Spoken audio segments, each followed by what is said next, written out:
هذه إذاعة إرنا. المستمعين والمستمعات الأفاضل متابعي إذاعة إرنا حيثما كنتم وحيثما يصلكم بثنا، أهلا ومرحبا بكم في مستهل البرنامج العربي لهذا اليوم الجمعة الأول من فبراير. كما عودناكم مستمعي ومستمعات الأفاضل نستهل برنامجنا معكم بنشرتنا للأخبار، يعقب ذلك فاصل غنائي، ثم يقدم لكم الزميل أحمد الشريف وضمن برنامجه الأسبوعي نافذة ثقافية حلقة تحت عنوان هل الفلسفة علم وما جدوى تدريسها؟ استهلالا مستمعي ومستمعات الأفاضل أقدم لكم عناوين نشرتنا الرئيسة لهذا اليوم. استشهاد إبراهيم يونس عضو مجلس إدارة آباء مدرسة الضياء الإسلامية. وصول مرضى إريتريون للعلاج في إقليم تيغراي. مصدر دبلوماسي إريتري يؤكد بأن إريتريا وإثيوبيا لم تتفاوضا حتى الآن حول بادمة. المستمعين والمستمعات الأفاضل، كانت هذه عناوين النشرة وإليكم تفاصيلها من إذاعة إرنا. هذه إذاعة إرنا. غيب الموت في يوم الأربعاء 30 من الشهر الجاري في زنازين نظام أسمرة الشيخ إبراهيم يونس عضو المجلس الإداري للآباء لمدرسة الضياء الإسلامية. وكان الشهيد يونس قد اعتقل عقب انتفاضة مدرسة الضياء الإسلامية الشهيرة في أكتوبر من عام 2017، وذلك مع الشهيد الشيخ موسى محمد نور ومجموعة أخرى من المعلمين وأعضاء مجلس الآباء.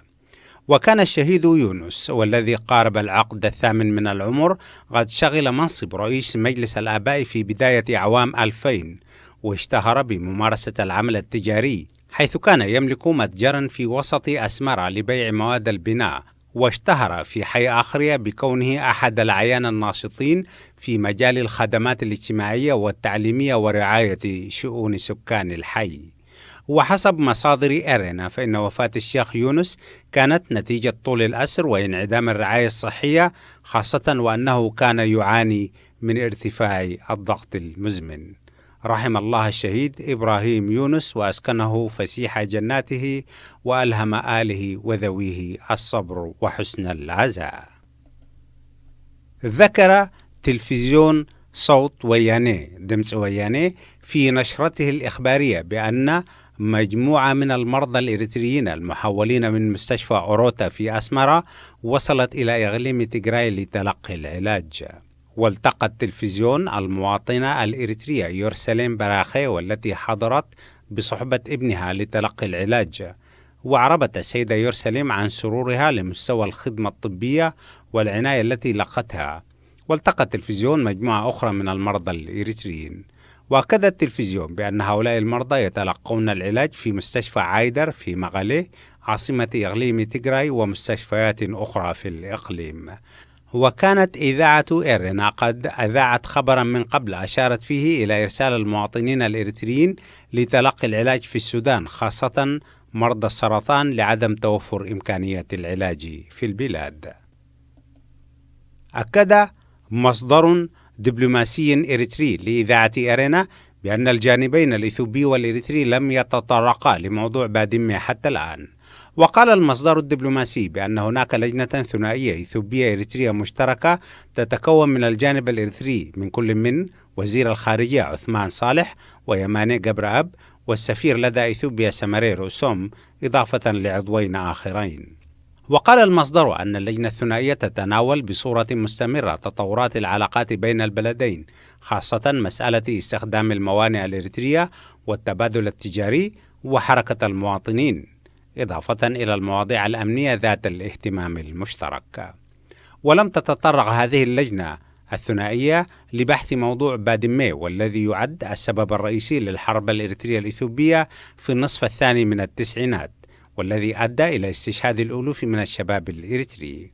وبينما تقوم إثيوبيا وعبر وسائلها الرسمية بتناول تطورات العلاقات الإريترية الإثيوبية، لا تقوم إريتريا بدورها بأي محاولة لكشف طبيعة العلاقات بين البلدين والمستوى الذي وصلت إليه وما تم الاتفاق عليه بين زعيمي البلدين والمسؤولين من الجانبين. وكان رئيس الوزراء الإيثيوبي أبي أحمد قد قال في اجتماع عام للجالية الإيثيوبية في واشنطن في زيارته لها بأن الجانبين لم يتطرقا لموضوع بادمة. وكانت مجموعة من سكان بادمة قد تواصلت مع قادة عسكريين إريتريين في منطقة شامبوقو لمعرفة مستقبل المنطقة وإمكانية عودتهم للاستقرار فيها. ورد المسؤولون العسكريون بأنهم ليس لديهم الصلاحيات لمناقشة هذه المسائل. المستمعين والمستمعات الأفاضل، استمعتم فيما مضى إلى نشرتنا الإخبارية لهذا اليوم، وإليكم فيما يلي تذكير بأبرز عناوينها. إذاعة إرينا، صوت مستقل لإريتريا. استشهاد إبراهيم يونس عضو مجلس إدارة آباء مدرسة الضياء الإسلامية. وصول مرضى إريتريون للعلاج في إقليم تيغراي. ومصدر دبلوماسي إريتري يؤكد بأن إريتريا وإثيوبيا لم تتفاوضا حول بادمة حتى الآن. المستمعين والمستمعات الأفاضل، كانت هذه نشرتنا الإخبارية قدمناها لكم من إذاعة إرينا. متابعة طيبة أتمناها لكم مع ما تبقى من فقرات برنامجنا. هذه إذاعة إرينا. عزيزي المستمع، يحكى أن أبا أنفق من عمره ورزقه الكثير، ذلك لتعليم ابنه، متقفيا أثر تدرجه ونجاحه الأكاديمي من مرحلة الأساس حتى وصل عتبة الجامعة. فرح الأب بنجاح ابنه في امتحان الشهادة وإحرازه النسبة التي تؤهله لدخول الجامعة. أكمل الطالب إجراءات التسجيل بالجامعة وعاد إلى بيته يسبقه الفرح والاعتزاز. رجع متأبطا تسجيل اسمه في إحدى أقسام كلية الآداب. انتظر الوالد ابنه على لهفة حرة لمعرفة مساق القسم الذي سيخطو ابنه خطواته الأولى في الدراسة الجامعية. وما بعد الجامعية؟ سأل الأب ابنه عن القسم أو الشعبة التي التحق بها، فأجاب الابن بافتخار أنه اختار قسم الفلسفة. سأل الأب ابنه متعجبا ومستغربا: وهل الفلسفة علم وتخصص؟ ثم أردف الأب لابنه متحسرا يقول: ما كنت بحاجة إلى كل ذلك الإنفاق والعمر والانتظار لتدرس الفلسفة التي يعرفها عمك زيد وخالك عبيد، ذاكرا رهطا من أصدقائه. وأردف يقول: كل الناس يا بني يعرفون الفلسفة، حتى أنا الذي لم أمحو أميتي يا بني أتفلسف كما شئت، إلى آخر ما ورد في القصة المحكية. عزيزي المستمع، هل الفلسفة علم؟ وما هو مستقبلها؟ نجيب على هذا التساؤل من خلال استعراض مقالة نشرها الباحث الكاتب العراقي الأستاذ علي محمد اليوسفي في إحدى وسائل النشر الإلكترونية. وقد جاءت المقالة تحت عنوان: هل الفلسفة علم؟ وما هو مستقبل الفلسفة مع العلم؟ أهلا ومرحبا بكم سادتي إلى حلقة في برنامج نافذة ثقافية. هذه إذاعة إرينا. يتساءل الكاتب قائلا: هل الفلسفة علم؟ وما هو مستقبلها؟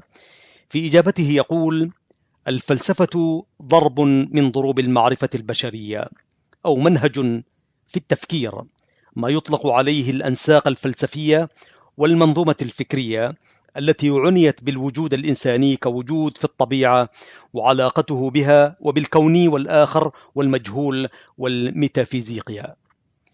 ويقول: أفهمها أنا كتعريف إنها منهج تجريدي منطقي يحاول فهم الحياة وتغييرها حسب ماركس، أو فهم الحياة فقط وعدم رغبة تغييرها حسب رؤية ورغبة برانتراند روسل. هذا على الأقل السائد في تأكيد أن الفلسفة لم تكن علما طبيعيا يوما ما، وليس بمقدورها مستقبلا، حتى وإن اعتبرها بعض الباحثين أم العلوم وإنما هي تبقى نسق لغوي منطقي متعالي نقبوي. وقد تداخلت الفلسفة عزيزي المستمع من جهتها والعلم الإنساني غير التجريبي الطبيعي من جهته في تعالقهما مع كل ضروب وأنساق المعرفة البشرية والعلوم الأخرى.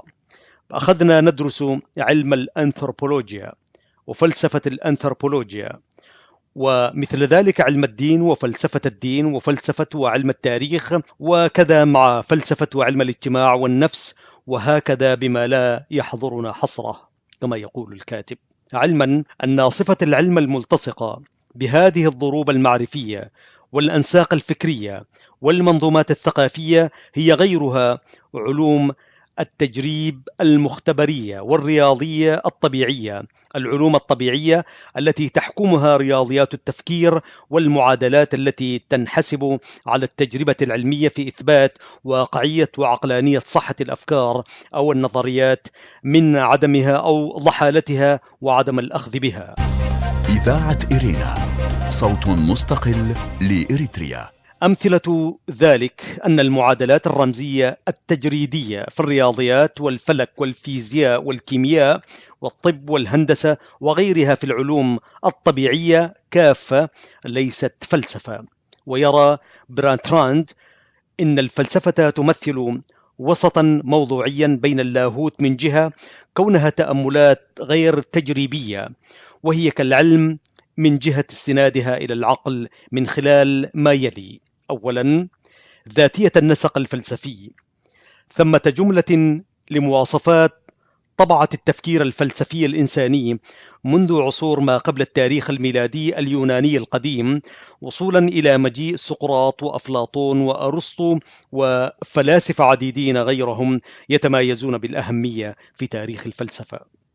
أهم تلك الصفات أن النص الفلسفي بنية إنشائية ذاتية تأملية تجريدية، وليست موضوعا مستقلا، بمعنى أنها خاصية إنسانية فكرية وجهد إبداعي منفرد لمؤلف منشأ، وأن الفلسفة بهذا المعنى تلتقي كثيرا مع فكرة إنها شكل من أشكال التعبير الثقافي أو الأدبي الفني. وذاتية المعرفة الفلسفية تلتقي بضروب الفكر الإبداعي اللغوي الأخرى وتتشابه معها من حيث مصدر الخلق والمنشأ والمتلقي، كما هي في النص الأسطوري الميثولوجي أو القصص الديني أو السرد التاريخي أو الأدبي والفني. فهذه جميعها إنتاجية إبداعية ذاتية تنتسب لمؤلفها أو منشئها. وبهذا المعنى يكون النص الفلسفي بنية معرفية فكرية إنسانية مولدة للأفكار الشارحة والناقدة والمضيفة، شأنها شأن أي نص إبداعي كتب ويكتب في مجالات السرد المعرفي والجمالي والثقافي الخاضع لسلطة التناول النقدي بالشرح والتفسير والتأويل والقراءات المتعددة له. ومن هنا عزيزي المستمع تكون البنية الفلسفية الإنشائية تمتلك ذاتيتها الآنية في تناولها وتداولها الحاضر والماضي، بمعنى أن جميع المحاولات والمعالجات الفلسفية حاضرا لم ولن يكن بمقدورها أو باستطاعتها دفع الفعاليات الفلسفية أن تشكل لها حضورا مستقبليا دائميا كحقائق فكرية لا يمكن دحضها وتفنيدها، أو كذلك حقائق تمتلك حيوية التواجد عبر العصور كفعالية دائمة التأثير حاضرا وفي المستقبل. مؤلفات فلسفية هامة شغلت التفكير الفلسفي طويلا على مدى قرون لم يعد لها أي حضور أو اهتمام في الوقت الحاضر. ومن الطبيعي جدا كما يرى الكاتب أن تتجه الفلسفة المعاصرة دوما في محاولاتها سحب التفلسف الماضوي إلى رقعة الحاضر والاعتياش على تفسيره بنوع من التكرار والاضطرار والإعادة بأكثر مما يحتمل النص الذي يحكمه منحنيان: منحنى احتفاظ النص الفلسفي بحيوية الماضي ونقد الحاضر له وغياب حضور المستقبل فيه، وأن ما تسحبه الفلسفة اليوم وتناقشه على أنه مفاهيم فلسفية من الماضي هو في حقيقة الأمر يمثل مستقبلا للنص الفلسفي نتداوله حاضرا فقط. أما المنحنى الثاني أن النص الفلسفي مكتف بذاتيته ولا يصلح أن يكون تفسيرا دائميا لعالم متغير بوتيرة عالية سريعة جدا يقودها العلم بجدارة واستحقاق لا ينازعه أحد تلك السلطة. تلكم هي تطورات العلوم الطبيعية في كل مجالات الحياة: الطب والذرة والتكنولوجيا والفيزياء والبيئة والهندسة الوراثية والفلك وهكذا. بعبارة موجزة كما يرى الكاتب، لا يمكننا تخليص الفلسفة من ذاتيتها لأن الفلسفة لا تمتلك موضوعا من غير ذات. ثانيا، نخبوية التفلسف. هذه إذاعة إرنا. هل ننساق مع الآراء التي تذهب أن التفلسف بنية وقيمة منظومية مفارقة، وأن الفلسفة انفصلت منذ نشأتها عن الحياة الواقعية التي تسير الأمور عليها وبها علميا من غير ما حاجة إلى الفلسفة والإنسانيات، وأن الفلسفة لم يعد لها ذلك التأثير والاهتمام في حياة اليوم وتشكيل ملامح العصر، وأن ما قيل في الفلسفة عن الإنسان والوجود والماهية والجوهر والموت والميتافيزيقيا والظواهر الطبيعية المؤثرة والفاعلة في ذلك الوجود استنفدت نفسها ولا مجال في مكابرتها ومزاحمتها العلم الطبيعي التجريبي، وأن ما استهلكته الفلسفة مفهوميا عن الوجود والماهية والحياة والموت والإنسان لم يعد يشكل اهتماما في عالم المعاصرة والحداثة وما بعد الحداثة الفكرية والمعرفية وفي عصر العولمة، مقارنة وقياسا مع أي منجز علمي نقل البشرية طفرات نوعية مضطردة ونامية متطورة على الدوام متجددة بالأفعال وليس بالأفكار المجردة في تفسيرها الواقع كما فعلت كلاسيكيات الفلسفة على امتداد عصور طويلة. إذاعة إرينا، صوت مستقل لإريتريا. أنتم سادتي مع إذاعة إرنا الدولية من باريس ونافذتها الثقافية لهذا الأسبوع. عزيزي المستمع، إذا توخينا الدقة أكثر فإن الفلسفة كضرب معرفي نخبوي لم يعد يلقى اهتماما سوى في المنتديات والصالونات والمؤسسات الثقافية التخصصية الجامعية ومراكز البحوث والمجلات محدودة التداول المعزولة والمنعزلة في غالبيتها تماما عن مؤثرات المسار الحيوي الحضاري العصري وانعدام قدرة الفلسفة الإسهام بصنعه وتشكيله. ونخبوية البحوث الفلسفية تلتقي مع الإنسانيات البحثية والسردية التي لم تعد لها أهمية أكثر من اهتمامات صالونات مغلقة ومؤسسات جامعية تمنح وتصدر شهادات وأطاريح بمعنى أطروحات دراسية أكاديمية لا تغني ولا تسمن من جوع، وأكثرها قيمة دالة لها هي في إضفاء المكانة التدريسية للأستاذ، وأغلب تلك الأطاريح والدراسات لا قيمة لها في دراسة هذا الفيلسوف أو ذاك، لا مجال للإضافة لها، استنفدت نفسها. وكذا الحال في الدراسات الأدبية والتاريخية والتراثية واللغوية والإنسانية في تراكمها الكمي الذي تختزنه المكتبات والإرشيفيات والمتاحف، ولا يمتلك قيمة علمية تطبيقية في حياة المجتمع أو أي إسهامة في تغييره، ويجري تمويله من المؤسسات الجامعية ومراكز البحوث وكذلك مؤسسات حكومية. نخبوية التفلسف والمفاهيم الفلسفية خلال ما يزيد على 2000 عام وأكثر بقيت السمة الذاتية تحسب للفلسفة على أنها أفكار متعالية على الفهم والاستيعاب الجمعي، لكن المفارقة اليوم عزيزي المستمع هي أن تلك النخبوية المتعالية أصبحت مثلبة في تعطيلها الاستيعاب الجمعي والتوظيف العلماني والعملاني في تقدم الحياة. بخلاف ما تنجزه العلوم الطبيعية في تقدم الإنسان والمعاصر والتقليل من معاناته وتذليل صعوبات الحياة أمامه. وبالمعنى المشار إليه يذهب لفيناز: إنه ينبغي أن نشجب مستقبل الفلسفة فقط لأنه ليس مستقبلا بالقدر الكافي، فالفلسفة التي تقوم على الاعتراف والإقرار بما هو غير قابل للإمساك به أو البديل المطلق أو الآخرين سوف تظل هي الفلسفة بعينها. هذه إذاعة إرنا. ثالثا، بين الفلسفة والعلم، من الملاحظ عزيزي المستمع أن جميع ضروب المعارف الإنسانية أو ما يطلق عليها للتفخيم العلوم الإنسانية وضمنها الفلسفة وأنساق الفكر المعرفي التجريدية وغير التجريدية الأخرى تلجأ إلى نوع من التعاضد الانتشالي المسعف أحدهما للآخر، سواء بالتبعية أو بالانضمام أو بالتمازج بين بعضها البعض في الإشراك بمعالجة قضية أو أكثر. فأخذت الفلسفة تزاحم ما يطلق عليه علوم الإنسانيات والمنهجيات في دراسة التاريخ أو الاجتماع أو السياسة بما يسمى اليوم الفلسفة السياسية، أو فلسفة علم الاقتصاد، أو فلسفة علم التاريخ.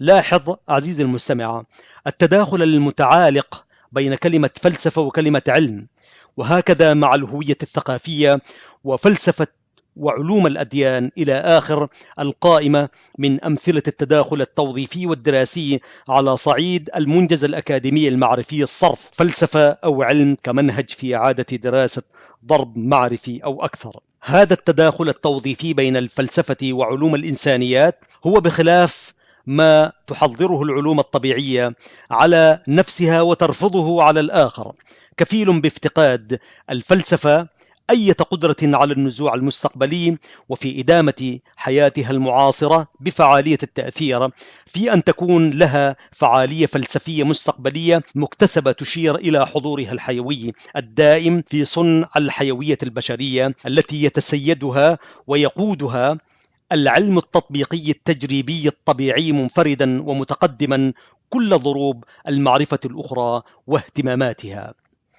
بهذا الفهم الذي ألمحنا له كما يقول الكاتب، هل يحق لنا الجزم إن مفاهيم الفلسفة العظيمة انتهت مكتفية بذاتها على أيدي عظماء الفلاسفة مثل هيراقلاطيس، سقراط، أفلاطون، أرسطو، ديكارت، كانت، بيتشه، هيدرد، ساستر وآخرين في تناولهم الوجود الإنساني فلسفيا من كافة جوانبه وإشكالياته التي استولدت شروحات وإضافات تراكمية ونوعية على مدار عصور طويلة من التناول والتداول الفلسفي المعرفي، وحتى مفاهيم الميتافيزيقيا المرتبطة بالفلسفة تم السخرية منها والهزء بها في وجوب مجاوزتها ومغادرتها، لأنها أصبحت شغلا من لا شغل له، أي شغل من لا شيء عملي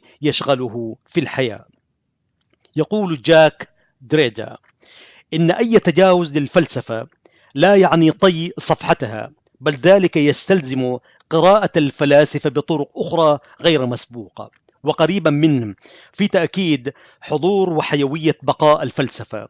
يشير براتراندر سول إن الفلسفة منهج لفهم الحياة وليس لتغييرها، وبذلك يدين ماركس الذي يذهب إلى أن الفلسفة ليست تفسير للحياة وإنما تغييرها.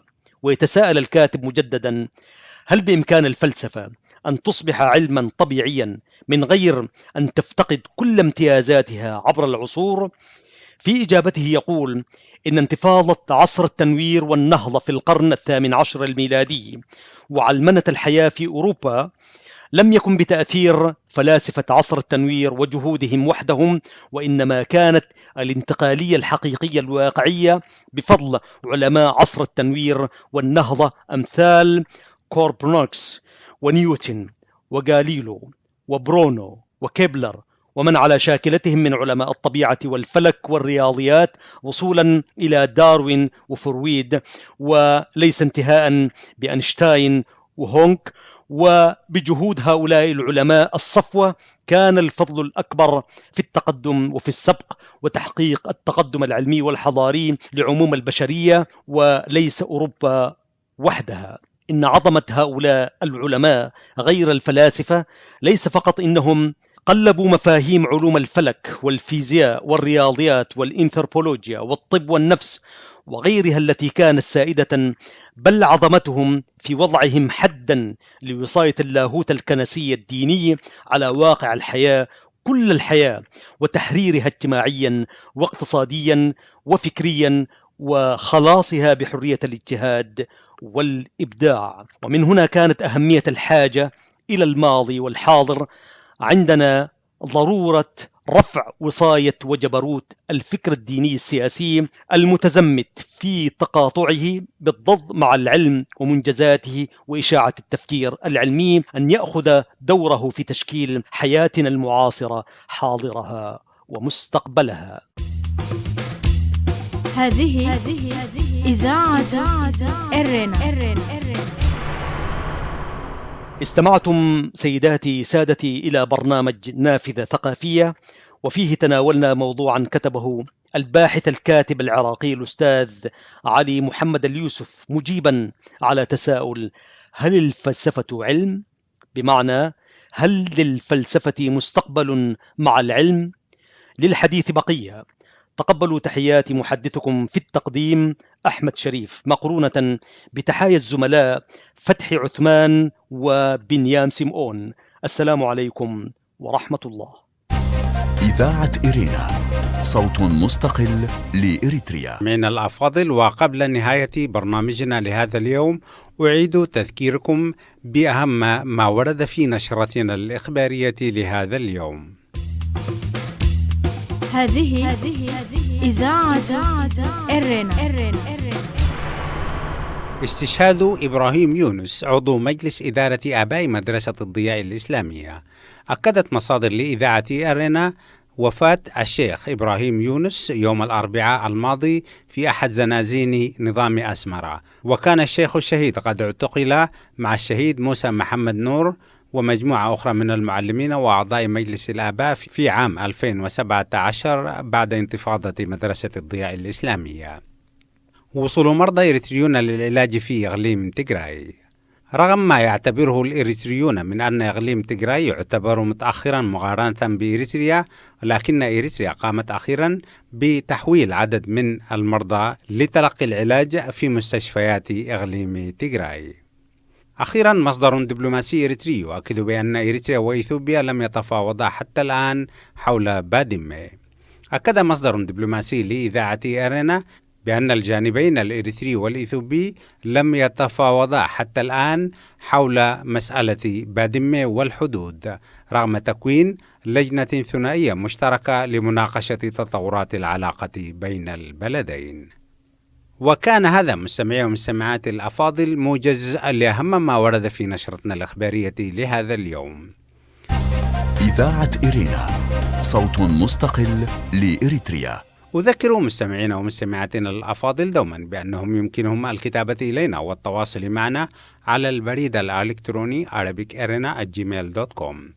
وحتى نلتقي بكم في حلقة جديدة من برنامج نافذة ثقافية والبرامج الأخرى لإذاعة إرنا، لكم من زميلي أحمد الشريف ومني محدثكم فتحي عثمان، ومن زملائي في الإذاعة في باريس أطيب التحايا، ودمتم في رعاية الله وحفظه. هذه إذاعة إرنا.